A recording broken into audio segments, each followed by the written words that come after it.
Hey guys, it's the girl Victoria back to you with another review for Love and Hip Hop Atlanta Season 11, Episode 10, called Hot Tea Wet Banks. More like wet bangs, because Rennie Ricci did not come to play for Erica Banks and her whole face. So, speaking of Rennie, she meets up with Sierra for, I guess, a girl's day out. They talk, about Rennie, how she's dealing with her mother's passing. She's still dealing with it day by day. And it doesn't help that she got all this little beef with people on the cast, Amy and Erica Banks. So, she's not really trying to focus on them. She's really trying to focus on healing from her mom. So Sierra, can't do nothing about no Amy because I guess they kind of squash the beef, even though there's still some tension there. But Sierra does want her to talk with Erica B to try to squash the beef. Rennie is open to it, but she just doesn't want a repeat of what done happened with Amy. But look like it's going to be like a repeat, but worse, because drinks go to throwing and flying all over the place that we're going to talk about later on. So we move on to Scrappy. He visits Erica Dixon at her store. They talk about the re-grand opening and the little quarrel that Erica had with Bambi.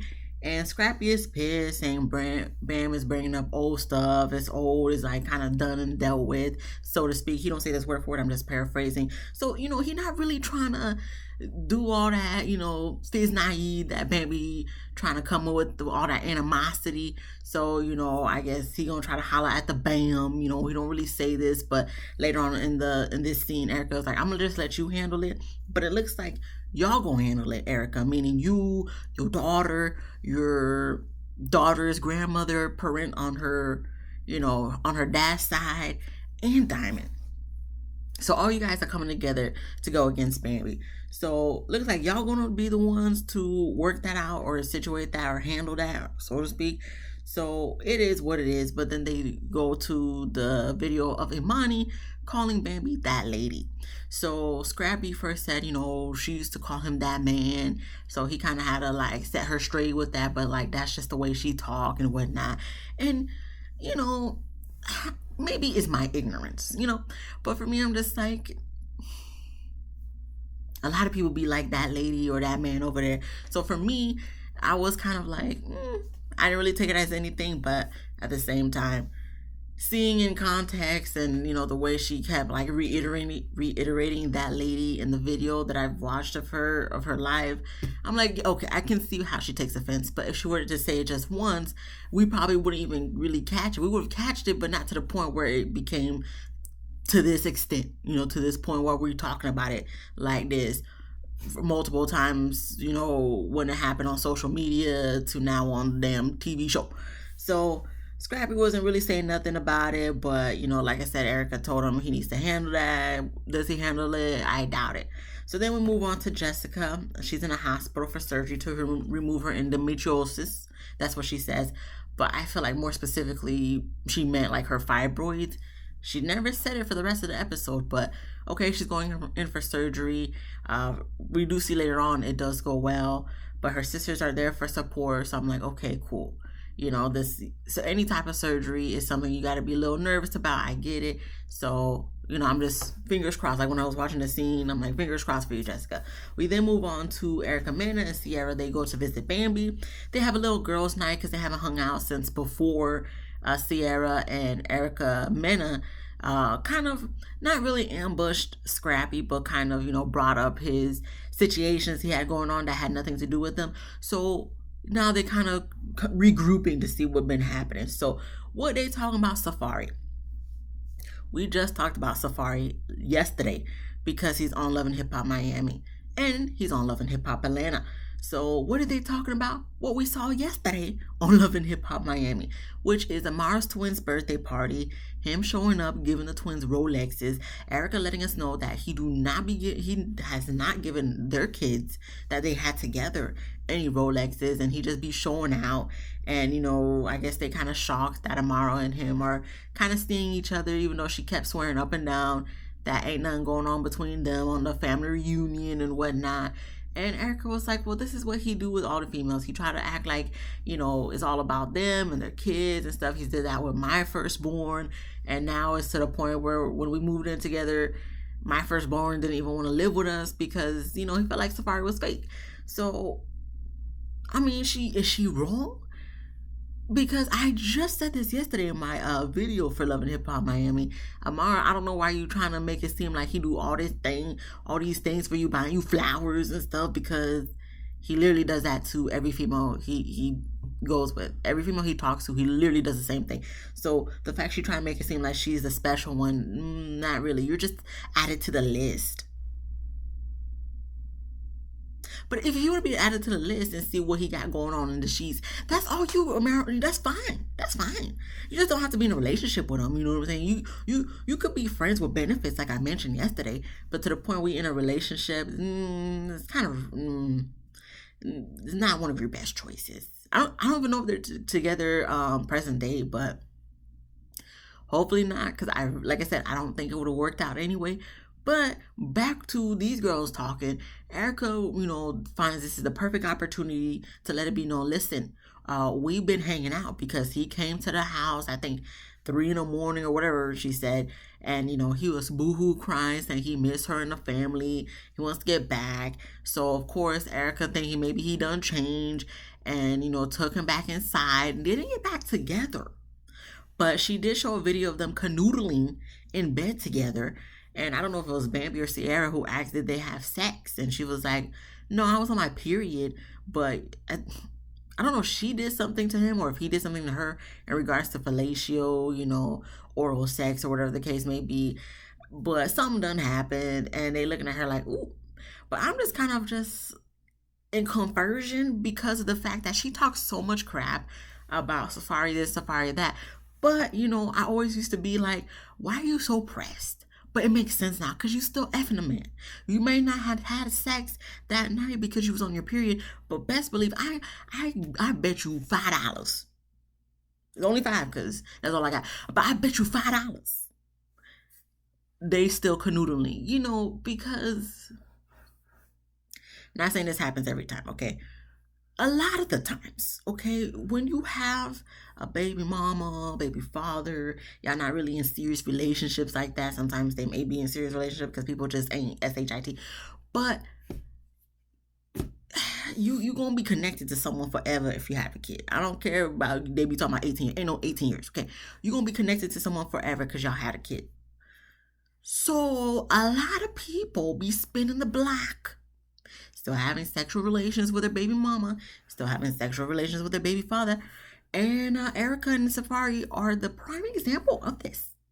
And the fact that she wanted to let us see it, I'm just like, Erica, this is not helping your case because you be talking so much crap that he don't do nothing for y'all kids. He's a deadbeat, this is that. But in the same breath, you still canoodling with him in bed.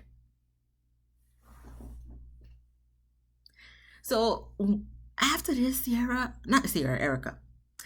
after this, I don't want to hear nothing you have to say about Safaree because at the end of the day, his dick's still good enough for you to ride, okay? So please, shut up. And I thought we was done talking about Safaree, but no, there's something more. Apparently they took Bambi out the group chat because they had a secret they was holding. So Bambi's like, oh Lord, what you gotta tell me? So it goes to commercial for dramatic effect. Comes back from commercial for dramatic effect. Sierra lets us know that Safaree done hit her up saying that he wants to be in a relationship with her. Now, do I believe this? I don't know. I mean, Safaree says a lot of things. So anything he says I take with a grain of salt. Anything Sierra says I take with a grain of salt. I mean, could it have happened? Maybe, but I don't take it as nothing because obviously it wasn't nothing to be. Like, Safaree knows better. But then again, I know Safaree be doing dumb stuff all the time. But my conversion is, why did you take Bambi out of the group chat and then keep this as a secret when this has literally nothing to do with her? It's one thing if it was like Scrappy who done came to you be like, oh, I want to be with you in a relationship. But Safaree, if anything, I would see you guys keeping it from Erica because Erica crazy. But from Bambi, I'm like, what was the point? It had nothing to do with Bambi. It had nothing to do with any of the men that Bambi done had sex with. So why keep it a secret from Bambi when it's like, it's Erica's baby daddy, not Bambi's. But I don't be trying to understand what they be doing sometimes, because I know we just do this for the TV show, but I'm just like, this don't make no sense. I'm like, this is dumb. But anyway, after that, they dog talk Safari, and then they talk about Amani calling Bambi that lady. So Bambi says she's not really trying to give them no play, it's just four girls against her. And Sierra says, they need to confront Safari about his shenanigans he got going on. I'm like, okay, we always confronting people. That's what we're just gonna do. We're just gonna confront. To what avail, Sierra? To what avail? For what purpose? I mean, I guess we're doing this for the TV show to create drama. But at this point, it's like, you're not going to get the answers you want. You think these men finna take accountability on primetime TV? They're not going to do that. So we're just doing this for the TV show. Got it. All right. But she says that the bad girls, mean girls are reloaded. Okay. Sure. I mean, okay. And we move on, because then 2 hours later, here goes some dramatic, suspenseful music from the producers. And I guess after all these females, Imani, Mama D, Diamond, Erica Dixon, keep, commenting on Bambi, being that lady and whatnot, Bambi brings up once again Erica abusing her child and posts the police report online on social media. Now, do I think that was the right move for Bambi to do? No. But I'm sure for people that are on Scrappy's side and all that stuff coming for you, I can imagine that can be daunting on you. Especially that, their fans and whatnot probably, coming into your comments, bothering you and whatnot. I can imagine. At the same time, though, Bambi, come on. Like, you keep pulling up this police report. What is this really supposed to do? Because even to this day, to this moment, people are still on Erica's side. For the most part, it seems like. Whose side am I on? It don't even really matter, because I'm not really on anybody's side. Like, I feel bad for Bambi, but at the same time, I feel like the thing she does is unnecessary. I always liked Erica, but it's just like, what are we doing? Why are we having all this animosity? Because at the end of the day, what you said last week about being a first, is like, it's not really a flex. Okay, you was the first, but you wasn't the last. He proposed to you first, but y'all didn't even get married. Like, you gave him the ring back. So this is not really a flex. So even for Bambi, it's like, why are you going back and forth with him? Like, I feel like Bambi is more of the person who will just let bygones be bygones and just focus on herself and her kids and not feed into Erica's mess. But it's clearly you showing you're feeding into the mess, and it's just like, why? Don't do that, Bambi. You better than this. I think. But I don't know nothing else to really say, but they're trying to be dramatic. We're going to move on. Scrappy has a pool party because a lot of stuff going on in his life with a divorce and all the drama and beef between his daughter and Bambi with Erica, Diamond, and Mama D. So he throws a pool party. He talks with Jock and Safari. They ask Safari about him and Amara. And, him buying the kids Rolexes and whatnot. Safari lets us know in the confessional, listen, okay, it's my money. I can do whatever I want with it. Anyone who has a problem of what to say with it, then y'all can go to hell. HE double hockey sticks. So, I mean, I understand, you don't want to have to explain to us. I mean, you don't have to explain to us, because who are we to you? But at the same time, it's just, I'm sorry, it's just weird to me that you would buy someone else's kids that's not your kids Rolexes, which when you wouldn't even buy your kids Rolexes. But then again, it's Erica who said this, so I can't really take what she says as anything either, because she will talk about you but then still have sex with you in the same breath. So I mean, at this point, anything Erica says is like obsolete to me, and I omit it from my brain. So but it is none of our business. But at the same time, we watching the show and we seeing what's going on in the blogs. So we are just curious of why you would buy two girls who are 1 year old who have no idea what a Rolex is. A Rolex. You would have been better off getting them a whole pool filled with the colorful balls that we like to play back when we was jits. So I'm just curious, but you don't gotta explain nothing to us, Safari. That's fine. That's fine. But we then get to talking about Scrappy and what he got going on. Chaotic shows up, and Scrappy said, Oh gosh, she's just not feeling the fact that Bambi posted a police report, and that's not a good look and whatnot. I'm like, well, that was your wife at one point, and I'm pretty sure she got all the documents in her hand about everything y'all been through within a few years you guys been together or whatnot. She got all the documents because I'm pretty sure you don't keep up with that stuff, Scrappy. So that's on you. That's on you because you was with her at the time, so you gave her your big, deep, dark secrets, and now she's starting to let it out. I mean, she would have been better off making a book to make money out of it. The suggestion, because I would read it, and but she wanted to let it be known that Erica is an abuser, allegedly, so to speak, per the police report. But at this point, we're tired of seeing the police report. I mean, she can't really keep putting the police report out at this point because it don't really matter to us, to y'all and us. So then after that, Scrappy said he trying to be like Chaotic and Safari.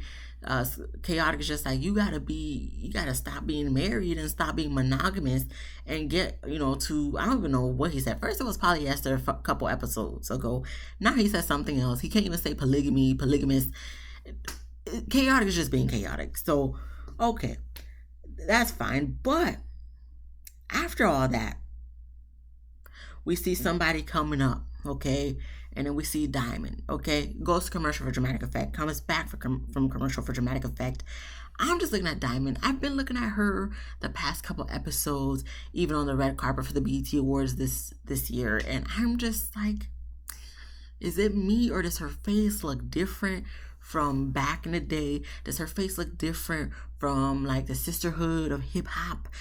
She just looks different, and not in a good way. But okay, this is what she's looking like now. Okay, yeah, all right. I'm just gonna try not to look too hard at your changed features, but okay. So excuse me. So Chaotic and Scrappy, Chaotic and Safari started singing. Scrappy's finally happy. Scrappy's finally happy. Go somewhere, okay? Go talk to some chicks, okay? Because clearly y'all single, ready to mingle. Go talk to some chicks. So Scrappy talks with Diamond, lets her know all that's going on, and about how Bambi thinks that they had done had sex and whatnot. Diamond doesn't care. She's like, oh, poor Bambi. Wow. Diamond, please stop. Listen, we know you don't care, okay? But Bambi's in very tumultuous, in a very depressive state right now, okay? Because her family's ruined because of you, okay? But Diamond don't care.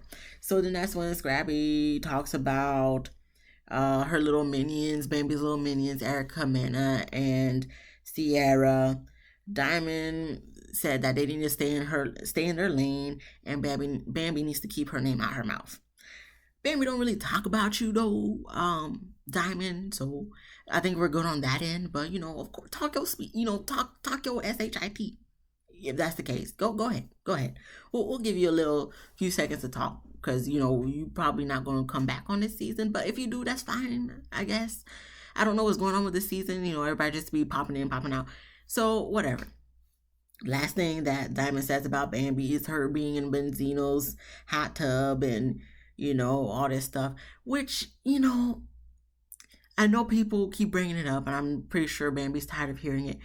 But honestly, Bambi, that was a very big L for you, okay? Because the fact that you put yourself in that predicament with Benzino, Bambi, I mean, you did better with Scrappy, I guess. But yeah, that was a big L. I'm sorry, Bambi. That's why people keep bringing it up, because it's just like, really? Okay. I still remember that scene and stuff, and I'm just like, Bambi girl, why would you do this to yourself? Anyway, we move on. Okay, enough of them. Enough. Back. So we get to Jessica. She's back home from the surgery. Surgery went well, but obviously she's having a little bit of a difficult time recovering, but she's taking it day by day. Her sisters are there with her, talking with her, making her laugh, whatnot. Doctor tells her she has 6 months to get pregnant, and she does have one fallopian tube. So, she just got to find a man to make it happen. Her sisters are on board and ready for it to happen. And, If that happens, great. If it doesn't mean it's the end of the world because she can still get pregnant. I guess it's just probably the best chances of getting pregnant within 6 months of the surgery. So, best of luck to her, and we'll see what happens by the end of the year. She posts that, or the Shade Room, whatever, post that she's pregnant, whatever. We then move on to Rennie. She goes to a restaurant to meet up with Erica B so they can have the little sit down talk to try to squash the beef. It seems to go like it's going okay at first, like it's gonna get squashed, but it just seems like they don't want to let it go. More so on Erica's side, because I feel like Rennie really just want to squash the beef so she can continue on grieving her mother, but no one else trying to have her be on her own to grieve her mother. So Erica keeps going back and forth for her. And it gets to the point where Erica starts bringing up that she needs therapy, she needs to work on her mental health and whatnot. This is all because of a man. Well, two men, really, because I guess supposedly Rennie was talking with the guy that Erica was with, and then Erica ended up sleeping with the guy that Rennie was with. So it's just, Rennie was waiting for them to have like a conversation, but Erica was like, well, you ain't really nothing to me to be having a conversation with, to be reaching out, all that stuff. So, it goes left, and, Rennie got triggered and threw the drink. So then the screen goes black. You just hear things going back and forth. I was very upset because then it goes to commercial for dramatic effect, comes back from commercial for dramatic effect, and the screen is still black. And I'm like, what is the screen still black for? Like, this is why we don't like reality TV no more, because y'all don't show us nothing. We know most of these storylines is fake. Okay, so give the people what they want. They want to see a fight, let us see a fight. We don't want to hear the fight, we want to see the fight. I'd rather see the fight with no audio than to hear a fight and to hear the audio and not see it. I'm just saying. But I guess they go blow for blow, and Rennie said her mentioning the mental health thing and stuff did trigger her and make her snap because of the fact that she is dealing with her mother's death and whatnot. So after she goes outside, she FaceTimes Ciara to let her know what done happened. Ciara says she should apologize to Erica. Rennie says she's not going to do that, and then she gets in the car and leaves, and that's where the episode ends. Now, I get you don't want to apologize and stuff, Rennie, but you kind of, even though Amy didn't put her hands on you, but you kind of did what Amy done did and just blew it up bigger than what it needed to be blown up to. Granted, I get Erica was still trying to instigate stuff because it looked like it was about to be settled, but Erica just kept egging it on and going back and forth. So I get that. But, you didn't have to do all that. You didn't have to do all that, Rennie. I felt like you was better than that. But, I guess everybody has their boiling point, and clearly this was the moment that Rennie had her boiling point. I don't know what to tell you guys. Like, these people gonna just do what they gotta do to stay on TV. So, Love and Hip Hop, guys. This is what we watch. This is the entertainment we watch for. But sometimes I'm just kind of like, if we're gonna be making up fake storylines, can we just make it more believable? Can we have more realistic storylines? And it wouldn't be a season of Love and Hip Hop if a drink didn't get thrown. That's what it felt like. But I'm still gonna still watch this horrific show. Ain't nothing else to say. If you like this video, guys. Oh man, I'm sorry, man. It's just sometimes I just feel like, why am I still watching this show? But at the same time, it's like it's a nostalgic thing because I've been watching Love and Hip Hop since the first episode of the first season. So it's like I feel like I'm tied down to this. I'm loyal. That's what it is. But if you like this video, please give me a thumbs up. If you laughed at least once, please subscribe. If you didn't laugh, come back next week. Hopefully you can laugh then. So you can subscribe. Comment down below what you thought about this episode. Be easy breezy lemon squeezy. And I'll see you guys in the next one. Peace.